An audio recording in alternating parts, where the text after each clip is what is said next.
ਵੀ ਉਹ ਆਰਗੇਨਾਈਜ਼ ਕਰ ਸਕਦਾ ਯੂਥ ਨੂੰ ਉਹਦੇ ਮਗਰ ਉਹ ਇੱਕ ਸੰਘਰਸ਼ ਖੜਾ ਕਰ ਸਕਦਾ ਤਾਂ ਉਹਨਾਂ ਵਾਸਤੇ ਉਹ ਸਭ ਤੋਂ ਵੱਡਾ ਪੋਟੈਂਸ਼ੀਅਲ ਖਤਰਾ ਲੱਗਦਾ ਹੈਗਾ। ਜਿਸ ਹਿਸਾਬ ਨਾਲ ਵੀ ਨੀਤੀ ਚੱਲ ਰਹੀ ਹੈ ਇਸ ਟਾਈਮ ਆਮ ਆਦਮੀ ਪਾਰਟੀ ਦੀ, ਉਹ ਸਾਰਾ ਸਾਡੇ ਪੰਜਾਬ ਦੇ ਵਸੀਲਿਆਂ ਦੀ ਲੁੱਟ ਕੀਤੀ ਜਾ ਰਹੀ ਹੈ। ਸਾਡੀ ਡੈਮੋਗ੍ਰਾਫੀ ਨੂੰ ਇਹ ਬਦਲਣ ਦੀ ਕੋਸ਼ਿਸ਼ ਕਰ ਰਹੇ ਆ। ਪੰਜਾਬ ਦੇ ਸੀਐਮ ਨੇ ਉਹ ਤੇ ਭਗਵੰਤ ਮਾਨ ਨੇ, ਉਹਨਾਂ ਨੂੰ ਮਿਲਣ ਦਾ ਸਵਾਲ ਪੈਦਾ ਹੋ ਸਕਦਾ ਹੈ, ਪਰ ਇਸ ਤਰੀਕੇ ਦੇ ਨਾਲ ਜਿਹੜੇ ਆਮ ਆਦਮੀ ਪਾਰਟੀ ਦੇ ਸੁਪਰੀਮੋ ਨੇ ਉਹਨਾਂ ਨੂੰ ਮਿਲਾਉਣ ਦੀ ਮਨਸ਼ਾ ਕੀ ਹੋ ਸਕਦੀ ਹੈ? ਇਹਦਾ ਮਤਲਬ ਹੈ ਕਿ ਤੁਸੀਂ ਕੋਈ ਨੈਗੋਸੀਏਸ਼ਨ ਕਰਨਾ ਚਾਹੁੰਦੇ, ਤੁਸੀਂ ਇਹ ਕਹਿਣਾ ਚਾਹੁੰਦੇ ਭਾਈ ਤੂੰ ਆ ਨਾ ਬੋਲ, ਅਸੀਂ ਤੈਨੂੰ ਐਂ ਕੁਝ ਕਰਨਾ ਚਾਹਾਂਗੇ। ਤੁਸੀਂ ਉਹ ਮਸਲੇ ਨੂੰ ਨੋਟ ਕਰੋ ਤੇ ਉਹਨੂੰ ਹੱਲ ਕੱਢੋ। ਅਸਲ ਤਾਂ ਇਹ ਹੋਣਾ ਚਾਹੀਦਾ, ਮਿਲਾ ਮਲਾਈ ਵਾਲੀ ਤਾਂ ਇੱਥੇ ਮਸਲਾ ਹੀ ਹੈ ਨਹੀਂ। ਸਾਡੀ ਇੱਥੇ ਚੁਣਿੰਦਾ ਜਿਹੜੀ ਚੁਣੀ ਵੀ ਸਰਕਾਰ ਆ, ਜਿਸ ਸਰਕਾਰ ਦੇ ਨੇ ਪੰਜਾਬ ਦੇ ਹਿੱਤਾਂ ਨੂੰ ਵੇਖਣਾ, ਉਹਨੂੰ ਵੀ ਨੀਵਾਂ ਵਿਖਾਉਣਾ ਚਾਹੁੰਦੇ ਆ ਵੀ ਸਾਡੇ ਕੋਲੇ ਡਾਇਰੈਕਟ ਬੰਦਾ ਆਵੇ, ਅਸੀਂ ਸਿੱਧਾ ਕੰਟਰੋਲ ਕਰੀਏ। ਕਾਂਗਰਸ ਸਰਕਾਰ ਨੇ 84 ਤੋਂ ਪਹਿਲਾਂ ਪੁਲਿਸ ਨੂੰ ਆਪਦੇ ਪੋਲੀਟੀਕਲ ਕੰਮਾਂ ਵਾਸਤੇ ਵਰਤਿਆ ਤੇ ਅਸੀਂ ਕਿੱਥੇ ਜਾ ਕੇ ਖੜੇ ਹੋਏ। ਸੋ ਪੁਲਿਸ ਨੂੰ ਇਹਨਾਂ ਕੰਮਾਂ ਤੇ ਨਹੀਂ ਵਰਤਣਾ ਚਾਹੀਦਾ ਹੈ। ਪੁਲਿਸ ਨੂੰ ਪੁਲਿਸ ਦਾ ਫੰਕਸ਼ਨ ਕਰਨ ਦਿਓ। ਜੇ ਕਿਸੇ ਨੂੰ ਕੋਈ ਇਤਰਾਜ਼ ਆ ਤਾਂ ਉਸ ਇਤਰਾਜ਼ ਨੂੰ ਸਮਝੋ ਤੇ ਉਹ ਹੱਲ ਕੱਢੋ, ਨਾ ਕਿ ਐਂ ਦਬਾਇਆ ਜਾਵੇ। ਜਮਹੂਰੀਅਤ ਦਾ ਤਰੀਕਾ ਅਪਣਾਓ ਤੇ ਜਮਹੂਰੀਅਤ ਜੇ ਸਟਰੋਂਗ ਹੋਊਗੀ ਫਿਰ ਹੀ ਪੰਜਾਬ ਇੱਕ ਪ੍ਰੋਸਪਰਸ ਤੇ ਸ਼ਾਂਤੀ ਵਾਲਾ ਇਲਾਕਾ ਰਹੂ। ਪੰਜਾਬ ਦੇ ਅੰਦਰ ਸੱਤਾ ਦਾ ਪਰਿਵਰਤਨ ਤਾਂ ਹੋਇਆ ਹੈ, ਪਰ ਜਿਹੜੀਆਂ ਨੀਤੀਆਂ ਇਸ ਤੋਂ ਪਹਿਲਾਂ ਪਾਰਟੀਆਂ ਦੀਆਂ ਰਹੀਆਂ ਨੇ, ਉਹੀ ਨੀਤੀਆਂ ਦੇ ਤਹਿਤ ਆਮ ਆਦਮੀ ਪਾਰਟੀ ਦੇ ਉੱਪਰ ਵੀ ਦੋਸ਼ ਲੱਗਦੇ ਨੇ ਕਿ ਉਸੇ ਨੀਤੀਆਂ ਦੇ ਤਹਿਤ ਨਵੇਂ ਰਸਤੇ ਅਖਤਿਆਰ ਕੀਤੇ ਜਾ ਰਹੇ ਨੇ। ਸਾਡੇ ਨਾਲ ਸਰਦਾਰ ਅੜੇਪਾਲ ਸਿੰਘ ਨੇ, ਉਹਨਾਂ ਦੇ ਨਾਲ ਗੱਲਬਾਤ ਕਰਦੇ ਹਾਂ ਕਿ ਆਮ ਆਦਮੀ ਪਾਰਟੀ ਦੀ ਮਨਸ਼ਾ ਕੀ ਹੈ, ਕਿਸ ਤਰੀਕੇ ਦੇ ਨਾਲ ਨੌਜਵਾਨਾਂ ਨੂੰ ਟਾਰਗੇਟ ਕੀਤਾ ਜਾ ਰਿਹਾ ਹੈ। ਸਵਾਗਤ ਹੈ ਜੀ ਸਭ ਤੋਂ। ਵਾਹਿਗੁਰੂ ਜੀ ਕਾ ਖਾਲਸਾ, ਵਾਹਿਗੁਰੂ ਜੀ ਕੀ ਫਤਿਹ।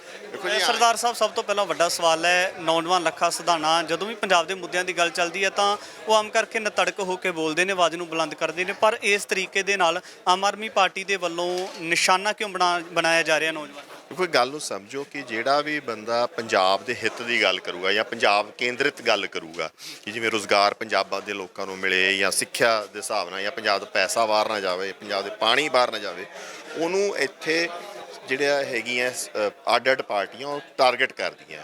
ਲੱਖੇ ਨੂੰ ਵੇਖੋ, ਉਹਦਾ ਹੈ ਕਿ ਵੀ ਉਹ ਆਰਗੇਨਾਈਜ਼ ਕਰ ਸਕਦਾ ਯੂਥ ਨੂੰ, ਉਹਦੇ ਮਗਰ ਉਹ ਇੱਕ ਸੰਘਰਸ਼ ਖੜਾ ਕਰ ਸਕਦਾ ਤਾਂ ਉਹਨਾਂ ਵਾਸਤੇ ਉਹ ਸਭ ਤੋਂ ਵੱਡਾ ਪੋਟੈਂਸ਼ੀਅਲ ਖਤਰਾ ਲੱਗਦਾ ਹੈਗਾ ਕਿ ਵੀ ਇਹ ਆਵਾਜ਼ ਨਹੀਂ ਉੱਠਣੀ ਚਾਹੀਦੀ।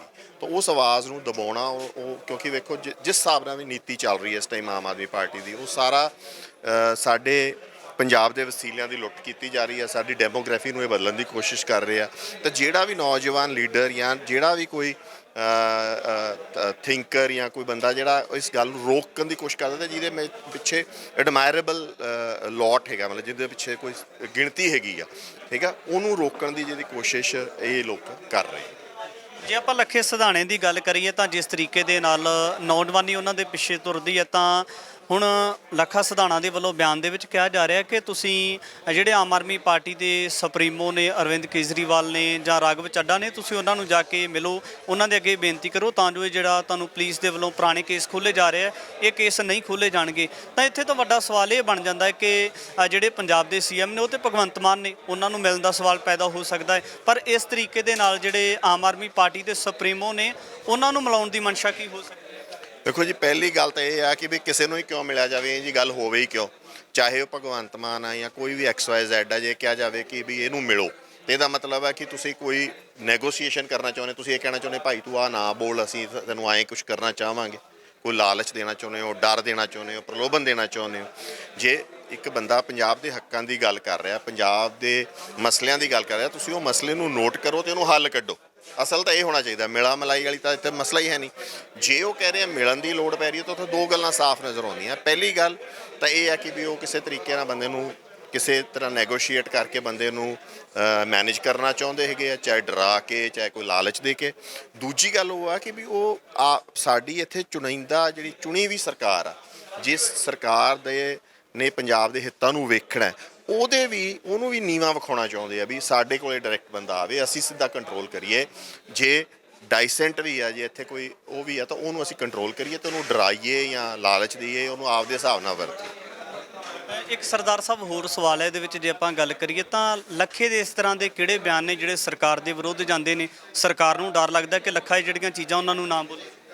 ਵੇਖੋ ਜੀ, ਜਿਹੜੇ ਵੀ ਮਸਲੇ ਅੱਜ ਦੀ ਸਰਕਾਰ ਦੀ ਜਿਹੜੀ ਨੀਅਤ ਹੈਗੀ ਆ ਉਹ ਆਪਣੇ ਪਿਛਲੇ 6 ਮਹੀਨੇ 'ਚ ਆਪਾਂ ਵੇਖ ਲਿਆ।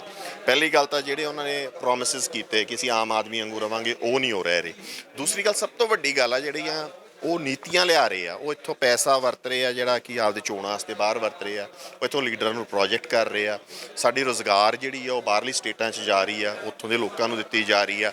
ਸਾਡੀਆਂ ਯੂਨੀਵਰਸਿਟੀਆਂ ਨਹੀਂ ਸਹੀ ਤਰੀਕੇ ਨਾਲ ਚੱਲ ਰਹੀਆਂ। ਉਹ ਕਿਸੇ ਵੀ ਪੰਜਾਬ ਦੇ ਮੁੱਦੇ ਦੇ ਉੱਤੇ ਆਵਾਜ਼ ਹੀ ਨਹੀਂ ਚੱਕਦੇ, ਇੱਥੋਂ ਤੱਕ ਕਿ ਵਾਟਰ ਜਿਵੇਂ ਸੈਟਲਡ ਇਸ਼ੂ ਸੀ, ਆਪਾਂ ਹੁਣੇ ਗੱਲ ਕੀਤੀ, ਪਾਣੀ ਇੱਕ ਸੈਟਲਡ ਇਸ਼ੂ ਸੀਗਾ 2005 ਤੱਕ ਵੀ ਉਹਨੂੰ ਸਾਰੇ ਪਿਛਲੇ ਉਹਨੂੰ ਐਕਟਾਂ ਨੂੰ ਰੱਦ ਕਰਦਾ। ਹੁਣ ਦੱਸੋ ਟ੍ਰਿਬਿਊਨਲ ਦੇ ਵਿੱਚ ਇਹ ਮੰਨਣ ਦੀ ਕੀ ਲੋੜ ਆ ਵੀ ਟ੍ਰਿਬਿਊਨਲ ਬਣਨਾ ਚਾਹੀਦਾ? ਮਤਲਬ ਤੁਸੀਂ ਮੰਨਦੇ ਹੋ ਕਿ ਵੀ ਪੰਜਾਬ ਦੇ ਪਾਣੀ ਅਤੇ ਹੋਰਾਂ ਦਾ ਵੀ ਹੱਕ ਆ, ਵੰਡਾਉਣਾ ਚਾਹੁੰਦੇ ਹੋ ਆਦੀ ਚੀਜ਼ ਨੂੰ।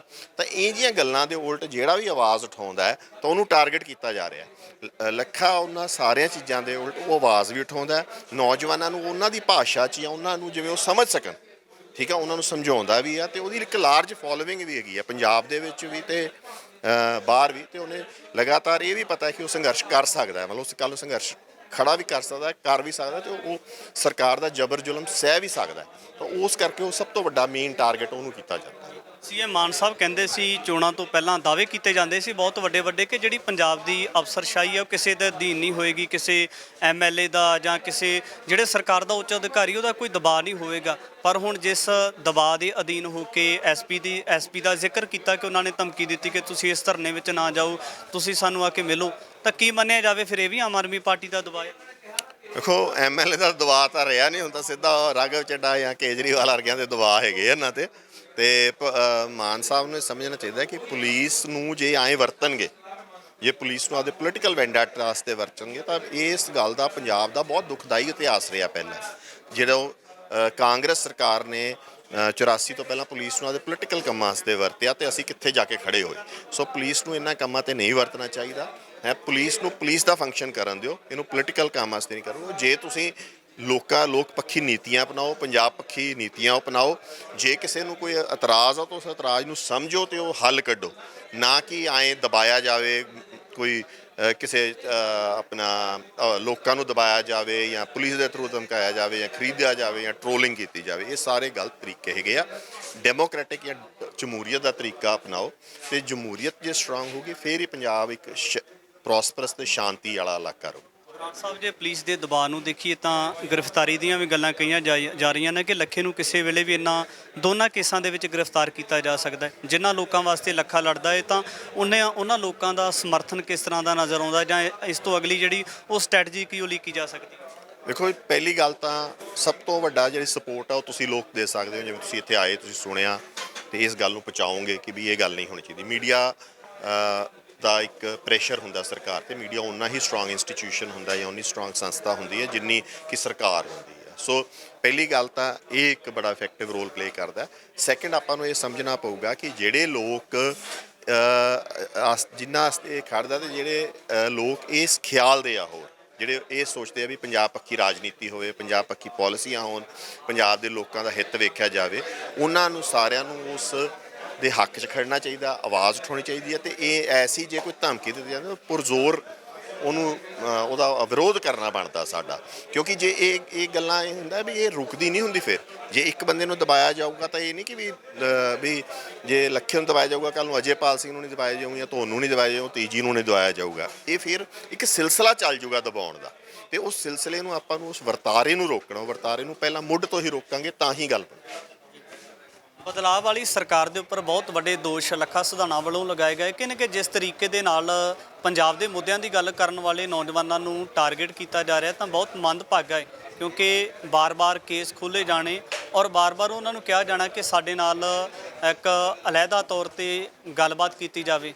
ਪਰ ਆਉਣ ਵਾਲੇ ਸਮੇਂ ਦੇ ਵਿੱਚ ਦੇਖਣਾ ਹੋਵੇਗਾ ਕਿ ਆਮ ਆਦਮੀ ਪਾਰਟੀ ਦੇ ਕੰਨ ਦੇ ਉੱਪਰ ਜੂੰ ਸਰਕਦੀ ਹੈ ਕਿ ਜਿਹੜੇ ਪੰਜਾਬ ਦੇ ਨੌਜਵਾਨ ਹੈ ਉਹਨਾਂ ਨੂੰ ਇਸ ਤਰੀਕੇ ਦੇ ਨਾਲ ਜਿਹੜਾ ਹੈ ਦਬਾਇਆ ਨਹੀਂ ਜਾਣਾ ਚਾਹੀਦਾ। ਆਉਣ ਵਾਲੇ ਸਮੇਂ ਦੇ ਵਿੱਚ ਪੰਜਾਬ ਅਤੇ ਪੰਥ ਦੇ ਨਾਲ ਜੁੜੇ ਹੋਏ ਤਮਾਮ ਮਸਲਿਆਂ ਨੂੰ ਲੈ ਕੇ ਹਾਜ਼ਰ ਹੋਵਾਂਗੇ। ਧੰਨਵਾਦ।